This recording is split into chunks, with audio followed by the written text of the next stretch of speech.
President Cyril Ramaphosa has announced the expansion of BRICS, which will now include Saudi Arabia, Iran and the United Arab Emirates from January 2024. Let's get some analysis and unpack how this move affects the global south. We speak now to Professor Daniel Bradlow from the Department of International Development Law and African Economic Relations at the University of Pretoria. A very good afternoon to you, Professor. Thank you so much for your time. What do you make of the additions to the bloc and what they bring to the bloc?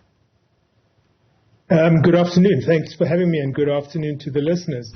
I think the first thing to note is that the fact that they agreed on 6 countries at the summit is a triumph for President Ramaphosa in South Africa, that the meeting has been a success. But having said that, the second thing to note is the 6 countries that have been admitted, it's very hard to see any common ground amongst them. So it's very hard to understand what are the criteria that are being used in selecting these countries, other than that they all are important countries in their own regions in the world, or sub-regions. And in that sense, the BRICS has now expanded to include more regions and sub-regions of the world, and it's a more important player potentially in the world. The question of whether that potential becomes a reality or not is going to depend on whether they can agree on what exactly the reforms they want in global governance are and how they want to go about doing that, number one. And number two, whether they can cooperate in promoting trade amongst themselves in a way that didn't happen before. Within the composition is 3 oil-rich nations. And of course, the African element of it, Ethiopia, and the other countries just coming on board there. What do you think that does in terms of significance and inclusion of other African nations?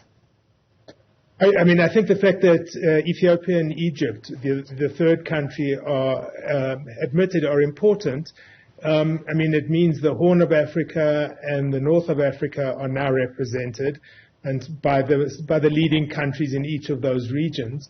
It's noteworthy that West Africa and East Africa have not been included, but the fact that there are 3 African countries is important because that means, in sort of numerical terms, our continent is the most represented in the BRICS now. And that has some importance because it means our voice should be heard loudly in the BRICS discussions going forward. The fact that the 3 oil nations have been admitted, Saudi Arabia, the United Arab Emirates and Iran, is significant not so much because they're the oil importers, but because of the long-standing enmity that there's been between Iran and Saudi Arabia, and the fact that they're now moving towards a closer relationship. This hopefully will help build that and help build a more stable and peaceful region in the Gulf and the Middle East. We understand that reports are suggesting that there were divisions among the leaders on how much and how quickly to move around this matter, as well as China that was largely driving this move. Is there any significance to read from those narratives? I think it was to be expected. Yeah.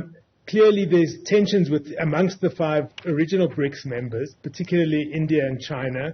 I think China and possibly and Russia have an interest in expanding the group as quickly as possible for different reasons.